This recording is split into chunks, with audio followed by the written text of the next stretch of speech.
Good morning. Hey, you. Yeah, you.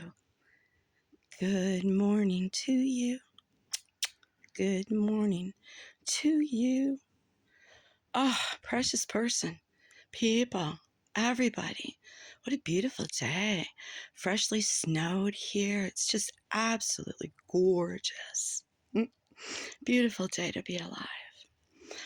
I hope that heaven enjoyed my present to Patsy and her beautiful daughter, JonBenét, Beauty Queens Forever. Hope they enjoyed my interpretation, my delusional, twisted interpretation, of course. Let me entertain you. Let me make you smile and dance. Hey. Yeah. Oh, because yes, this is absolutely for entertainment purposes only. Yes, yes. Big shout out to best school teacher in the whole world, Miss Lotney, third grade, Morgandale. I can talk. All the memories started flashing back. Dodgeball hit me in the head. I love dodgeball. Excuse me. Anyway, big shout out to Miss Lotney, third grade, Morgandale Elementary School. Oh, best year of my life. Miss Lotney was wonderful. Absolutely wonderful. No nonsense. Looked like a real school marm. Controlled us just with respect and dignity. And she was so no nonsense. But she was never mean. She never sent anyone out of the room either. She handled all of us very well. She taught everything in English and then in Spanish. And I learned so much. I was never bored. I was never drifting off, ever. She had my full attention. If I would have kept Miss Lotney throughout life, well, pinky in the brain, pinky in the brain, I'd be ruling the world. Duh, try to keep up. I know, I'm ruling the world anyway. I know. Okay, so I thought Burke did it, just like all of you. I grew up, and I thought Geraldo, Nancy Grace, I thought they were good people. I respected them. We really thought they were telling the truth. And see, back then, it would play, and you didn't get to rewind it, watch it close up over and over again. No, they played it, and then maybe there was a picture of it in the Inquirer, which, that's all it was. That's all you would get. But now, when I started this, I remember with the armchair detective, I told him, I said, we should just get married. I wake up to you, I go to sleep to you. He was wonderful. He is the one who brought out, I believe it was his son who brought it to his attention, that the child going out and the woman grabbing her and pulling her back into the garage, it proved that Christopher Watts was not alone. He did not act alone that morning. I didn't want to get into, I'm not going to get into the Watts thing today. But anyway, I really thought Burke did it. And my deepest apologies to the whole Ramsey family and my family, who's at the balcony of heaven watching what I'm doing. And JonBenét and Patsy, speaking with my family and the great God Jehovah and Jesus and the Holy Ghost saying, that's not true. And so I saw a clip of Patsy Ramsey stroking JonBenét's hair, and it was so tender. It was the way I stroked my children's hair and my grandchildren, and I knew that stroke. My grandma used it on me, and it's tenderness, it's love. You're loved. It's a good family. It's a good upbringing. Now, the Holy Ghost told me what happened. So, say I slipped off my noodle.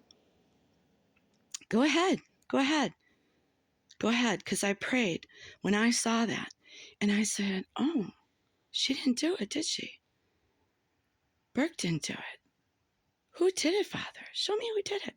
And right away, the Lord downloaded into me the housekeeper, Santa's wife, and someone else sick that they met in a bar.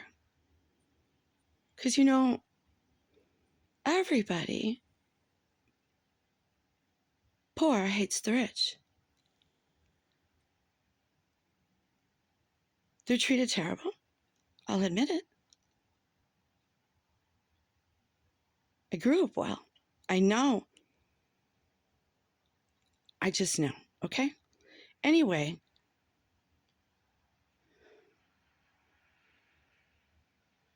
they couldn't say how they felt because they'd be replaced immediately. They would no longer feel safe in their home. Who are you to tell me my son can't whittle? I'll have him whittle the walls if I want.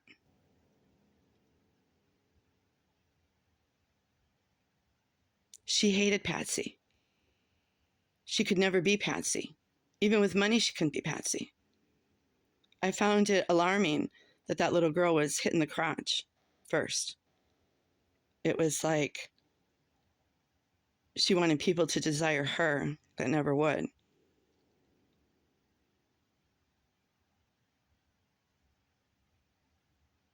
And then in her book, she says about she feels that she was there in the basement with her and watching the blood from her neck. I believe she did try to take, there was never supposed to be a kidnapping.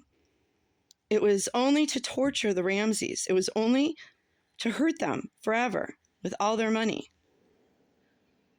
But JonBenét, she absolutely wanted to kill her.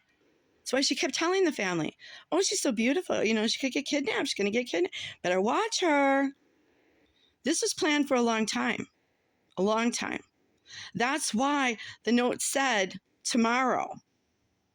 Tomorrow. Because that note was written way before.